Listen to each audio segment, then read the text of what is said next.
I recorded a whole reaction for this episode, but my audio didn't record. It went something like this. Today started pretty terribly for me. I was nauseous, I had a headache, I was groggy, you name it.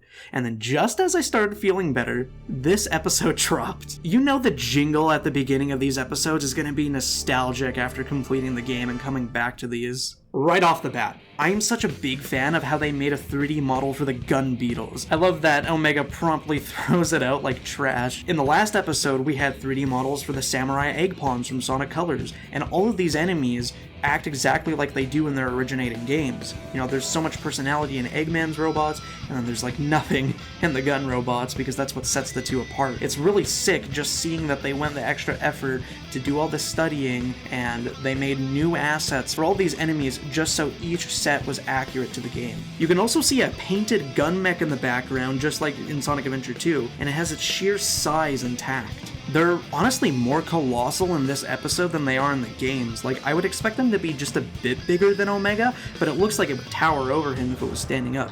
And that gives its destruction more oomph. It's funny how Team Dark has a literal walking AI, but Rouge is the computer whiz of the group, because she's the only one that actually plans first and acts later. It's brilliant how this animation style visually describes the archetype each character is. Omega shifts his weight and he slides everywhere with his momentum, and instead of trying to lift his heavy arm while sliding, he bounces it off the grates to put it in the perfect position to thrust the entire arm into the sight of his target. I've always wondered how Omega would efficiently defeat some of his enemies with all the weight he carries. In the games, he makes it seem like he's made out of styrofoam, but this puts it into perspective. It acknowledges him as a robot, as a machine. Shadow is just a slasher in this episode.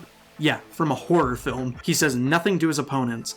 He can't even afford them any expression other than malice in his eyes. He calmly threatens the person that stands in the way of his mission, holding a little rocket in his hands like it's a pool noodle. The thruster is doing nothing. When the soldier tries attacking him, he moves almost unnaturally. He zips and zams in between everything without a sweat, like he rehearsed for it. He teleports 1,000,000 times around the facility like a creature of the night, completely untouched. I love that the Chaos Control inverts the colors around him like in the games, because spin-off media always forgets these kinds of details. It's so refreshing. He destroys every single individual missile like a cyan wisp in Sonic Colors. It's a crazy spectacle that puts into perspective how scary controlling space and time is. One moment you have all these missiles, you're slashing through steel, you have this under control, then he's in front of you.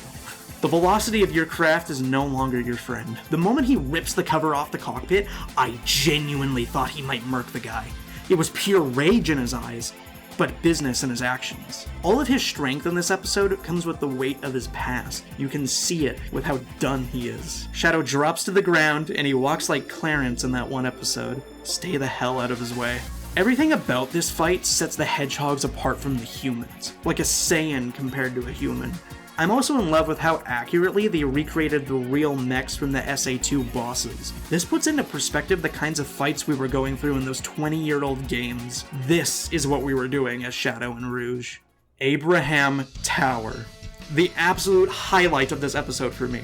This series doesn't just reuse elements from Shadow the Hedgehog, it respects the developments that happened. And Rouge covers her bases. Even after raiding her employer's base, she still excludes herself from possible accountability by offering her intel to Tower. She can never be caught red-handed without a plan B. It makes a lot of sense that she was a part of the villains in SA2. Imagine her as your enemy. Tower's name was from Ian Flynn's fanfictions, and then they made it to Archie, and now to the game canon. After nearly 25 years of overlooked history, Archie finally made it to the big leagues. It's nice to call him something other than Gun Commander, like I've been doing for years. I love Tower's presence in this episode. He's tall, he's tired, you almost think he's gonna snap. I mean, he snuck up on Rouge, of all people. But no, he's chill with Shadow's mission, especially after everything they went through. He knows he couldn't stop him, but he still chooses to be his friend despite his obligations as the commander. And dude, his voice is badass! It's so cool to hear these human characters' voices again after nearly 2 decades of ignoring this era. Humans should have appeared in Sonic Forces of all games, and they didn't because Sega was afraid of it. It's so cool to see them in the present day, or as present as we can be in the generations part of the timeline, and know that they're alive and they're well and they're still serving the purpose that they established in the adventure games, which are conveniently ignored all the time. Tower is voiced by Roger. Roger doesn't even appear as Sonic at all in this entire series, but he has two roles as Omega and Tower. You can almost hear Batman in his voice. This is the same guy that voices that high-pitched man in Sonic Lost World. Tower sounds intimidating from his voice alone. This series gives you all the context you need on this dynamic without needing a 100% save file in Shadow the Hedgehog or reading 20-year-old Archie comics. Ian's writing on the current games has done so much work returning these characters to where they were without alienating the new viewers. The interactions between everybody just tells a new person who these are, and a returning viewer sees this kind of scene and they're like, yes, finally. Tower is no nonsense, but he's emotionally intelligent in this episode. You can tell he's actually grown since Shadow the Hedgehog. I hope we get Abraham as an NPC in the white space. I genuinely love to hear him again, especially as a friend to Shadow. I need him to assign me to an important surfing side quest. Shadow in the Rocket. Wow. I thought episode 1 was specifically targeted at AMV enjoyers, but this episode completed the set of scenes that people are going to use in their edits. It's pure cheesiness. It's pure angst. You see Shadow curled up in an innocent way next to his sister. And it's to be noted, this didn't happen. She never made it back to Earth. He's thinking of what things could have been like.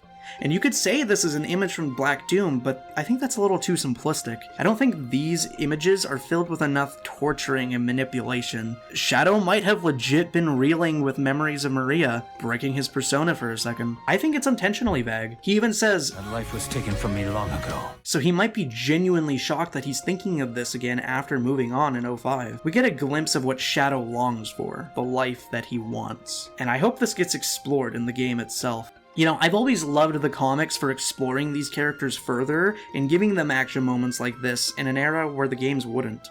One of the criticisms I often hear about the comics, especially IDW these days, is that they don't develop the characters in a way that makes it feel canon. I disagree in some ways. There's a good Blaze Knuckles story that opens her up to the idea of taking breaks from responsibility, but I understand where people are coming from. They want things that have lasting impact that can be felt between the whole franchise. I think Ian's writing is going farther than ever in these animations, and that's probably because Sega lifted restrictions on diving into certain history because this is a game, not a comic. And we get to dive into who this guy is and how he's going to evolve by the end of this story. It's a luxury that we don't often get since games take years to develop and comics have a lot of restrictions. The music at the end of the episode reminded me of something like Snake Eater. Obvious military themes aside, it was the bittersweetness, the importance of the mission, the emotional maturity between peers. Everyone did phenomenally on this project. I need to know whose idea it was to get a vocal track in a modern Sonic game. Like, yeah, we got the rock themes in Sonic Frontiers, but this is emotional. This is on par with the adventure games. I genuinely hope this game destroys me. Sonic Frontiers endings got me close, but this game has the potential to hit me where it hurts. I need Funny Hedgehog games to do this and on the regular from now on. It was really surreal seeing the generations at the end and looking at the 2010 Sonic render and saying to myself, yeah, this kind of narrative is going to be in a 2010 game.